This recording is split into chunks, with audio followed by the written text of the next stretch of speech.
it is the next day. We got the approval to fix this Sprinter van. Our customer, Mr. Bob, told me to go ahead and fix everything that needs to be fixed on this vehicle. So I'm not going to film the removal process of the turbo and the intake manifolds. I have a couple of videos here on our channel that can show you how to do that. So if you want to know how to remove and replace the intake manifolds and the turbo on this Sprinter van, I recommend you watch my previous videos. So what I'm going to do now is I'm going to get the turbo out. I'm going to get the intake manifolds removed. Once I get them out, I will bring you guys back up so I can show you how stuck the flaps on the intake manifolds will be. I'm sure these flaps are stuck. So once I get everything out, then we're gonna assess whether we can clean the flaps on the intake, or maybe we're gonna replace the entire intake manifolds. So I'm gonna get those removed and then I'll bring you guys back up once I get everything out. A day later, I got everything apart from this Sprinter van. I removed the turbo. I also removed the intake manifolds. And after I got the intake manifolds out, guess what I found? I'm gonna let you guess before I show you our intake manifolds. Now, I'm gonna show you how everything looks here under the hood.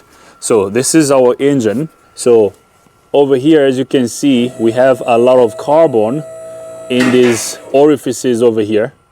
Okay, we have a lot of carbon built up, okay, into these intake orifices or intake ports. So we're gonna have to clean this very well. Now, if you see a lot of carbon built up like this is a bad sign. Look at this. Okay, so this is what causes the intake flaps to get stuck. Now, I'm also going to recommend replacing the engine oil cooler. So while we're here, the oil cooler is not leaking. Actually, Matt, let's show the oil cooler. So this over here is the oil cooler. As you can see, it's dry around the oil cooler. It's not leaking right now, but I recommended the oil cooler to be replaced because since we're here, we might as well replace the oil cooler because this vehicle has over 160,000 miles. So I usually see these oil coolers start leaking around 180 or sometimes sooner. So I told the customer, while we're here, it's gonna be smart to go ahead and replace the oil cooler also. We are going to replace the oil cooler. Now, I'm gonna show you our intake manifolds. So here are the intake manifolds that came out of this engine. So actually, they go this way, okay? So we're gonna flip them over. Remember, we did the test at the swirl motor electrical connector and we could hear the swirl motor, this is the swirl motor, kind of make noise a little bit. So the swirl motor was trying to move, but the flaps in the intake manifolds are stuck. So I'm gonna move this lever. Look, I can't move this. Watch this. I'm trying to move this, so this is stuck. So these flaps over here should move. So we should be able to open and close these flaps. So as you can see, I cannot move this. This one is barely moving. I hope you can see. This one is moving a little bit, but this one is not. This is stuck. This is stuck. So watch this. This is completely stuck. And this is stuck. Now let's try the one on this side. Let's see if this one's gonna move. Same thing over here. This flap is stuck. Okay. So they are all stuck. Okay. So we're gonna have to, now we can go two ways about this. I've seen people replace these flaps. You can clean them and get them unstuck. But usually when you do that, eventually they get stuck again. So the proper way of doing this is replacing the intake manifolds. And that is what I recommended to our customer. I recommended replacing the intake manifolds. We're now gonna clean this. After we get the intake manifolds replaced, this is gonna be good to go. Now, there is another recommendation that I made to the customer. Again, these are things we recommend. The customer is free to approve or decline these things. Remember, the other faulty component that we had was the actuator on the turbo. So this is the old turbo. So this actuator over here is faulty. So the lever, this lever on the turbo was not moving. Okay, so which means this actuator is now working. We checked our wiring of the actuator. The wiring was good. Now, there's one thing I noticed. I don't know if you guys will be able to tell, but when I took this turbo out, there was a lot of oil on the turbo outlet. I don't know if you can see. There was oil. There was a lot of oil over here. Okay, so here's what I told the customer. I did tell the customer that since the actuator on the turbo is defective, we can go ahead and replace the actuator on the turbo, and that's going to be good. That's going to help with the power loss that we experienced when we were test driving the vehicle. But since this vehicle has over 160,000 miles, and the customer told me that he bought this vehicle, he wants to use it for a lot of stuff and he wants to keep it for a long time. I told him, since we have the turbo out, this will be the best time to replace the turbo. So I also recommended replacing the turbo. I said, although the turbo itself is not leaking oil a lot, there was a little bit of an oil leak on the turbo outlet, but it wasn't a lot. Since the actuator is defective, we might as well replace the turbo.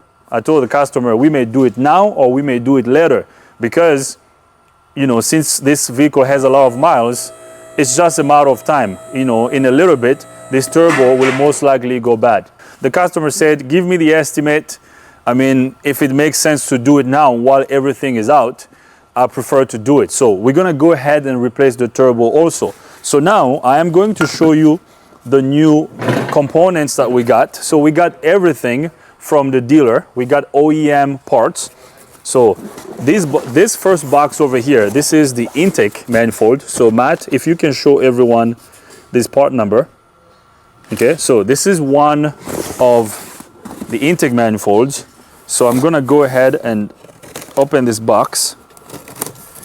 Again, I've said this multiple times. I'm gonna say this again.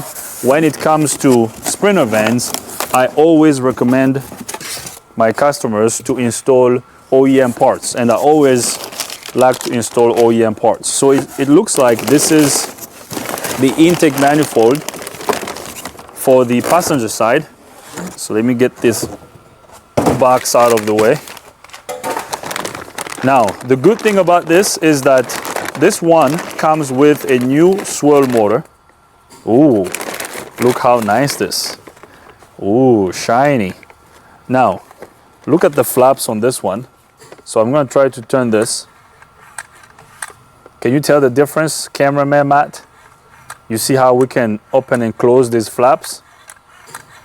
But these ones over here, okay, when I move this, nothing. These over here are stuck. Okay, so when I move this lever on the, I move the lever on the swirl motor, see, this is stuck, it's not even moving.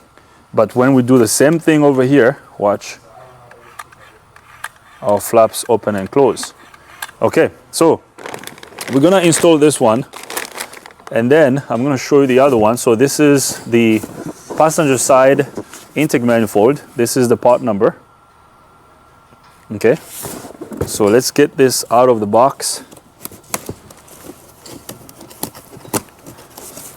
So by the time I put everything back together on this Sprinter van, this van is gonna run like a brand new van. Now, I also want to mention that if you want to know what I did to remove and replace these intake manifolds, if you want to know the step-by-step procedure, I recommend you watch my how to replace a oil cooler on the Sprinter van video. I have a step-by-step video where I'm showing how to replace these intake manifolds and the turbo,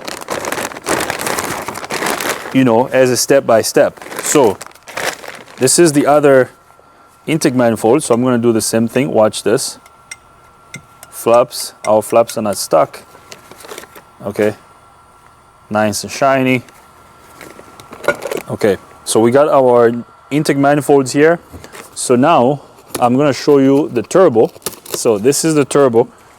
Where's the part number? So here's the part number for the turbo. Okay, so now let's open the box so we can show you guys. Yeah, this is awesome. Now, can you guys take a guess how much this turbo was? All right, cameraman Matt, you can come closer here and show this baby. Check this out. Nice, look at this. Brand new. Check that out. This is our brand new turbo. Okay, so after we install this, yeah. Ooh, shiny. Looks good, right? Right, cameraman Matt? You like it? Okay, so that's the new turbo, and then these over here. So these are all our gaskets. These are our intake manifold gaskets. We have a bag of a bunch of gaskets here, the EGR tube seals. We have our pedestal seals. So pretty much every gasket, these are our exhaust gaskets. Matt, if you can show these part numbers. So these are our exhaust gaskets. That's the part number right there. And then this is the other one. There's another one here.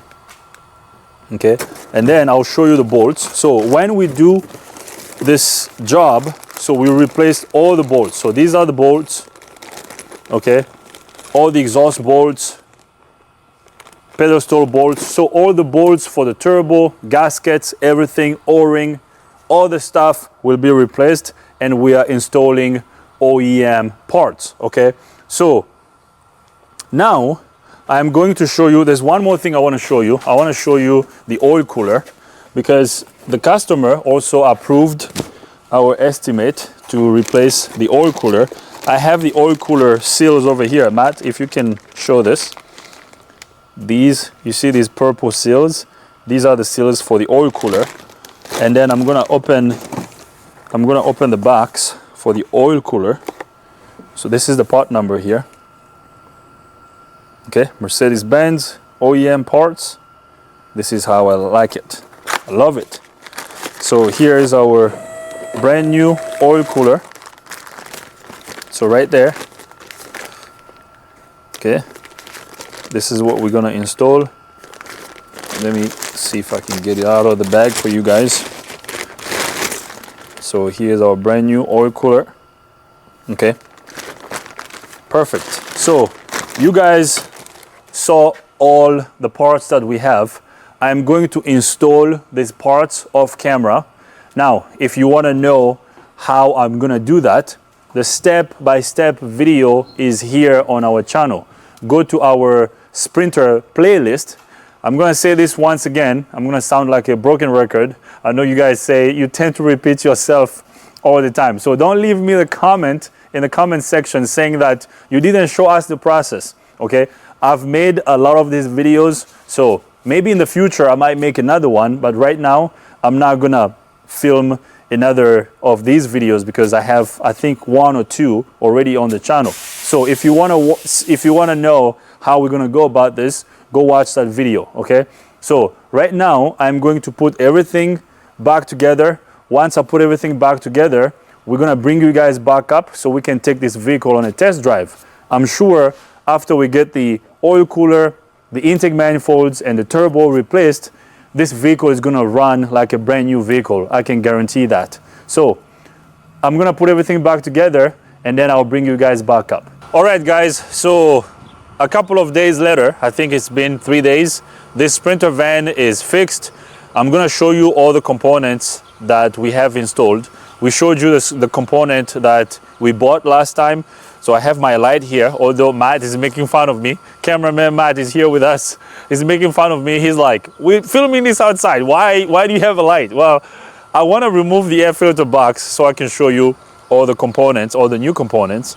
And then I'm going to tell you everything we installed. And then we're going to take this van on a test drive. I'm sure this van is going to run like a brand new van. And our friend, our customer, our friend Bob, he's going to be happy having his vehicle back, because I know for sure that once we drive this vehicle is going to drive a lot better. I believe Bob told me that from this point on, he's going to start bringing this Sprinter here to me for service. So we're going to stay on top of our regular maintenance. This vehicle will last for a long time. I mean, last week I had a Sprinter van here that had over 400,000 miles. So this vehicle can go for a long time if you take good care of them, okay? So let's pop the hood. Now, the other thing that I noticed is I had the vehicle in the shop when I did the service. When I replaced everything, I drove the vehicle around the shop to come and park it here. As I was driving around, the check engine light went off by itself. So I haven't even cleared the codes yet. We might still have the codes, the memory codes in the engine computer, but all the codes, I mean the check engine light went off. Okay, I think Matt was right. It's so bright, we're probably not gonna need this light. It's not even making a difference. You guys can make fun of me, that's fine. Okay, so I wanted to show you all this stuff, although we showed you pretty much everything last time. So what I did was, you know, we got the turbo replaced, intake manifolds, and the oil cooler. I also did the oil change. So when you remove the oil cooler, coolant tends to mix with oil. It goes into the oil pan. So every time you replace the oil cooler, you have to do the oil change. So we drained the oil out of the engine. We put new oil. We used 5W40 oil in the engine. We replaced the oil filter. We replaced the fuel filter. We replaced the cabin air filter. We replaced the air filter. Like as I was installing these components, I was very happy. I was like, man, by the time I put this back together, this van is gonna run really well. So we're gonna find out if it's gonna run well, but I'm sure it will. So all the filters was replaced, and I also did a transmission flush. I didn't film that, so we changed the transmission fluid filter, transmission oil pan gasket. We changed the transmission fluid. We also changed the differential fluid. We drained and filled the differential. So this van got a lot of love, okay? We take great care of this. We also drained the cooling system, filled it up with new coolant. So this is good to go. Let me remove the air filter box so I can show you guys all these components. And then we're gonna take this thing for a spin. Let's pop this off. Okay, so we got a new filter in there. You guys won't see it, but there's a new filter in there. Here's our cabin air filter, brand new cabin air filter. Okay, and if you look at the coolant reservoir, the surge tank, see how clean the coolant is. So we drained the cooling system, we put new coolant in it. Very good. So cameraman Matt, if you can come here and show everybody. So this is our fuel filter. Look how nice and clean it looks. That's our fuel filter. Back here we have our intake manifolds, and this is our new turbo. Okay, brand new turbo. So we're good. We did our diagnosis right. We installed the right parts. I did my job well. I mean, I know that I can control. I'm gonna do my job properly. We torqued everything, we installed everything properly, so this will be good to go. The fact that the check engine light went off by itself just by driving around the parking lot, that already told me that we were good. So now we're gonna reinstall the air filter box, and then we're gonna go for a spin.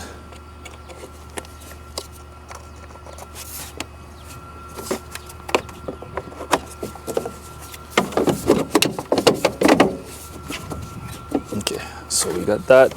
So now I'm gonna tighten this clamp. All right, so we're good to go. So now I'm gonna grab my scan tool. I'm gonna get the scan tool connected to the vehicle.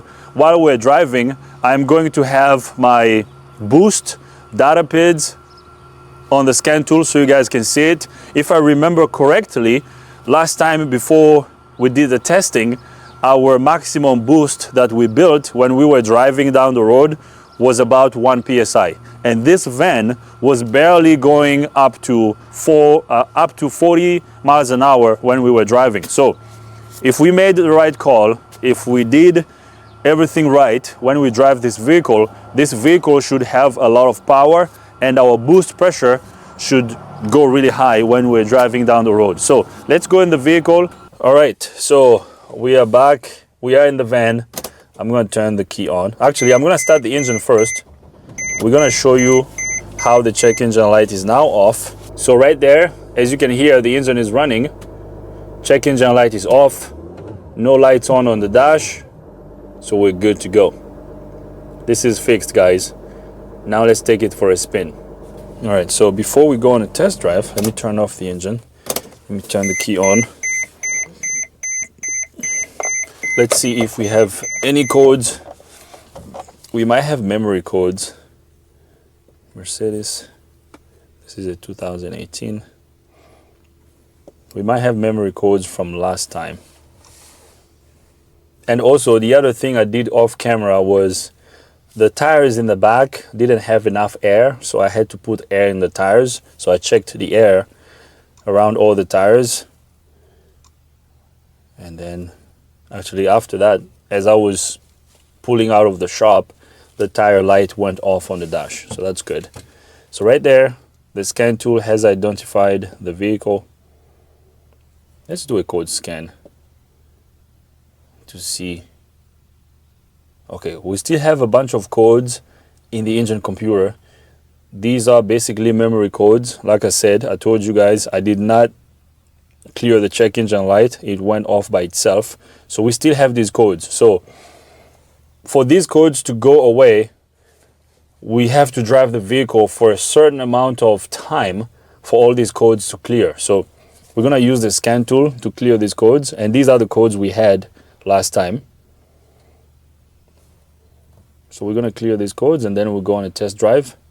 Then when we get back, we're gonna rescan the engine computer to see if there will be any code that will come back. I don't think there will be a code that will come back, but we shall see. Actually, the temperature is getting nice. It was cold earlier.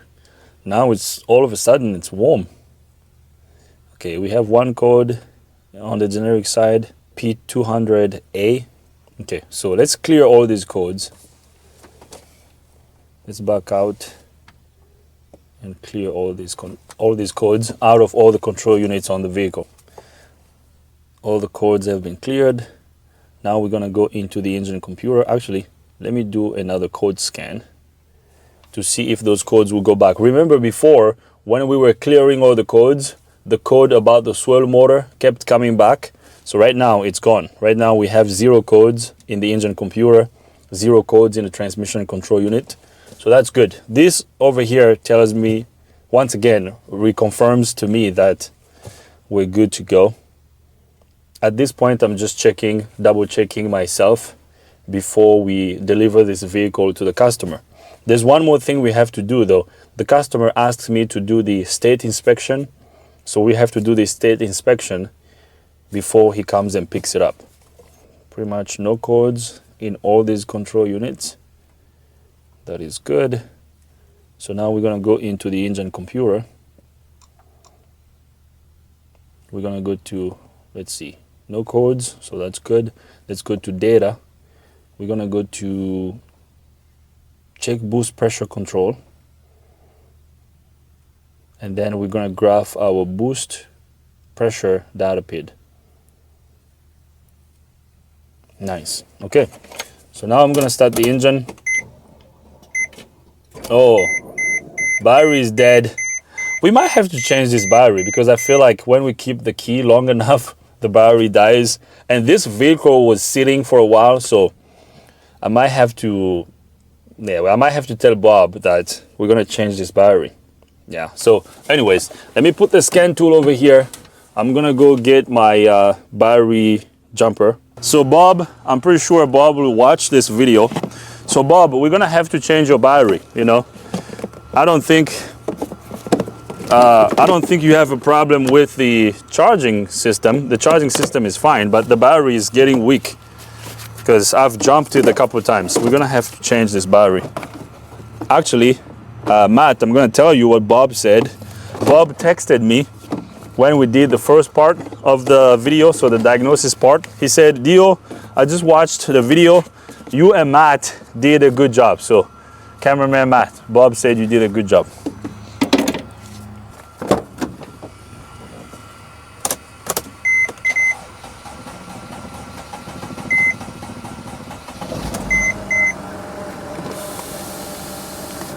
All right, so it started. Cameraman, you didn't want to do the shaking thing? Okay. That's like your signature move or something, you know? That's how you're gonna be known. Cameraman Matt shakes the camera. Although some of our subscribers don't like that, but I think it's funny. I like it.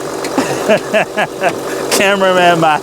Yeah, we're gonna have to replace this battery because I don't think Bob would want to jump this all the time. So it's not the alternator. This thing is charging, you know, knowing that it's been sitting for a long time. So the battery is just got weak. So let me close the hood. I'm gonna put the jump backs back in the shop already. All right. The engine is running. We have our data pulled up. We have our boost pressure data pid. Matt will put this on the screen for you guys. I'm gonna put the scan tool here so I can glance at it as we are driving. All right, let's go on the road. So right now we have about 1 psi, okay, as we're pulling out of our parking lot.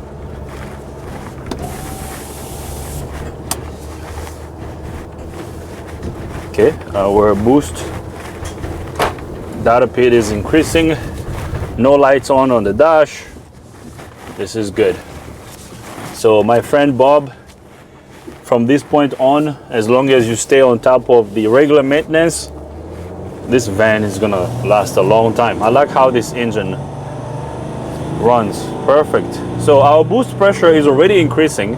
As I'm looking at the scan tool right now, we have about 2.4 psi. We're doing, I'm barely accelerating. We're doing about, okay, so Matt, I don't know if you can show the dash right there.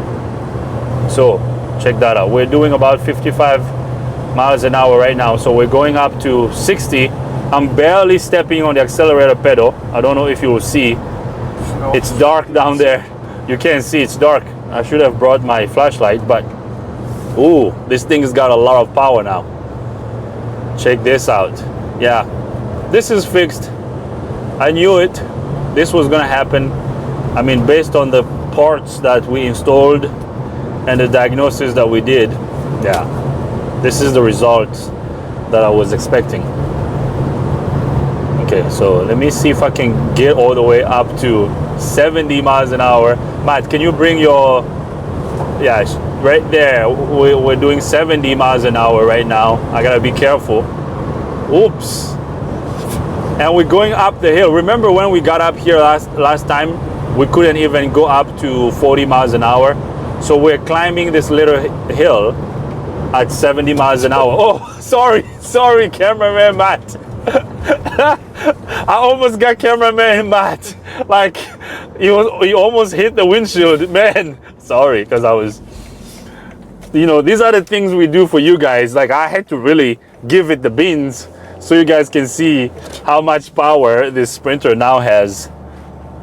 I mean, you guys will see the boost pressure on the scan tool when Matt puts the scan data on the screen. But yeah, this is good, buddy.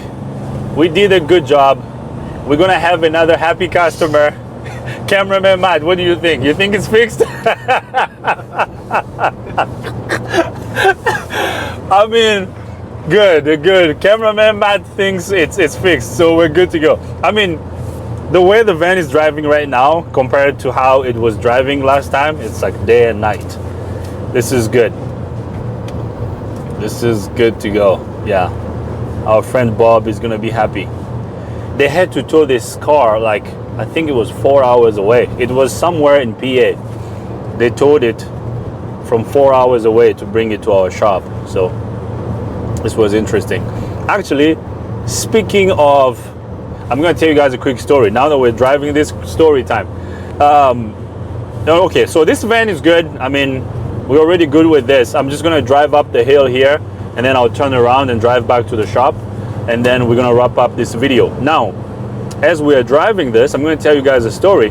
First of all, I wanna say thank you to all of you that are coming to our shop for service. I'm gonna say this again, I already said it in the past. You know, a lot of our customers right now are our subscribers on YouTube, because you know, it's someone like you that watches the video and then you decide to bring your vehicle to us for service. And from the bottom of my heart, I would like to appreciate you. Thank you very much. So I think 2 weeks ago, we filmed the project. The video is not out yet. Eventually you guys will see the video. I think it's been 2 or 3 weeks ago, I don't remember. There was a couple, they are actually subscribers. They drove from Indianapolis. They drove 8 hours to bring their vehicle to us. So it's a RAV4, Toyota RAV4. It's a red one. Eventually you guys will see it on the channel because we filmed the whole thing. So basically the guy, he had someone come to his house, like a mobile mechanic, go to his house in Indianapolis, fix his car, and then eventually the car started acting up. It had a long crank, so the car would crank, it wouldn't start. So he had to like spray spray starting fluid in the induction system. So he had his little screwdriver that he was carrying in the car with starting fluid. So he had to like undo the clamp that connects the air filter box to the inlet tube. He would undo that clamp, spray starting fluid in the tube, and then the car started, and then he would drive. So every time the car was off for a long time, it was a long crank. Like you can crank that engine until the battery dies. So he had one mechanic look at it. The guy couldn't fix it. He took it to the dealership. They replaced the engine temperature sensor. They replaced a bunch of stuff. The car was not fixed. He took it to a third mechanic.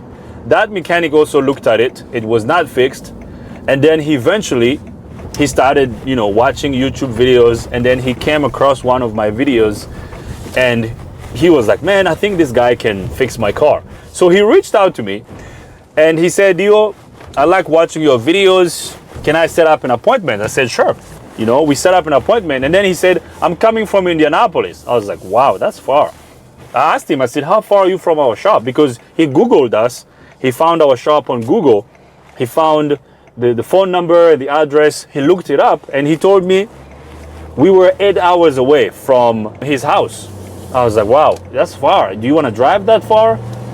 He said, yes, because I've had so many mechanics look at my car. It's still not fixed. So once again, guys, this Sprinter is good. It's driving well. So I said, okay, if you bring it to us, I mean, we'll fix it. I mean, I'll look at it. Hopefully I can fix it. I can take a look. He said, okay, I'm going to bring the car so you can diagnose it. I said, fine. But I told him, you're going to have to drop it off because I don't want you to sit down and wait for it. You have to drop it off. Since there were 3 mechanics that looked at it, so it's probably not going to be something easy. So you have to drop it off for at least a day. Leave it to me for a day. Let me diagnose it, figure out what's wrong, and then we'll go from there. So he said, well, I'm going to drive it, leave it, and then fly back. And then whatever you find, let me know. I said, sure. So, you know, a couple of days later, he drove here. Actually, he came with his wife and his son, 5-year-old son. They drove here. He told me as soon as you got the car started, it was fine. So if you start the car, you can drive for hours. But when you turn it off, it wouldn't start back up. Very weird. So they brought it here. He left the vehicle. I didn't diagnose it on the day he brought it. I told him, leave it here. I'll get to it tomorrow. So he stayed in a hotel. And then the next day, they went to the airport and flew back home. So long story short, we diagnosed it. We fixed the issue. We figured out what the issue was. We had to order a part that took about 3 days to get. We ordered the part. The part came in. I won't tell you what it is, so you guys have to go watch the video. So we ordered the part. The part came in. So they left the car. They ended up leaving the car here for about a week. I think it was a week and a half. So he flew back to Indianapolis, stayed there. I ordered the part. He approved our estimate. We ordered the part that needed to be ordered. Once the part came in, we installed it and the vehicle was fixed. I drove it for like a day. I kept it here for an extra day just to be 100% sure that it was good to go. I drove it, checked everything. The vehicle was fine. I called him. He was so happy when I told him that the car was fixed. He was like, I knew it. You could fix it. So it makes me feel so, I mean, it made me feel so happy, you know. I'm like, okay, I mean, we're doing something good, you know. That's why I wanted to do this. I wanted to help people and use my skills and my knowledge to help people, you know. You know, every time we fix a car, like when I see a smile on the customer's face, to me that's priceless, you know. So thank you everybody for coming to our shop. Thank you for your business.